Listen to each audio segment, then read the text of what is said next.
Hi friends, natural star Nani, Vivek Athreya వీరిద్దరు combination లో వచ్చిన రెండవ చిత్రం సరిపోదా శనివారం. ఈ చిత్రం మాస్ ఆడియన్స్ కి మంచి పీస్ట్ ఇచ్చేసింది అనమాట. అందువల్ల ఈ చిత్రం సండే బీభత్సమైన కలెక్షన్ రాబట్టింది అనమాట. వర్షంలో కూడా ఏ మాత్రం జోరు తగ్గకుండా అదిరిపోయే జోరుతో మంచి కలెక్షన్ అయితే రాబట్టిందనమాట.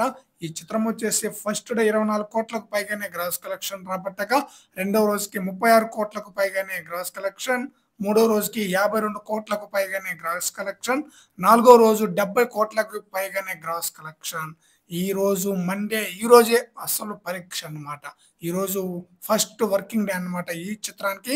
సోమవారం కావడంతో ఈ చిత్రం ఎంత వరకు కలెక్షన్ రాబట్టవచ్చు అన్న విషయానికి వస్తే, టోటల్ గా ఈ రోజుతో ఈ చిత్రం 80 కోట్లకు పైగానే గ్రాస్ కలెక్షన్ రాబట్టే అవకాశం అయితే ఉందన్నమాట. ఎందుకంటే మంచి కలెక్షన్ రాబడుతుంది ఈ చిత్రం. సినీ ప్రియులకు ఈ మూవీనే ఫస్ట్ ఆప్షన్ అన్నమాట.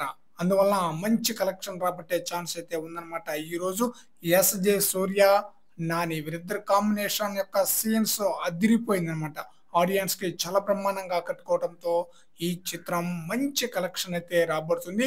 కొన్ని ఏరియాలో ఇప్పటికే బ్రేక్ ఈవెన్ కూడా అయిపోయింది అనమాట. చూడాలి లాంగ్ రన్ లో ఈ మూవీ ఏ రేంజ్ లో కలెక్షన్స్ వసూలు చేస్తుంది అనేది.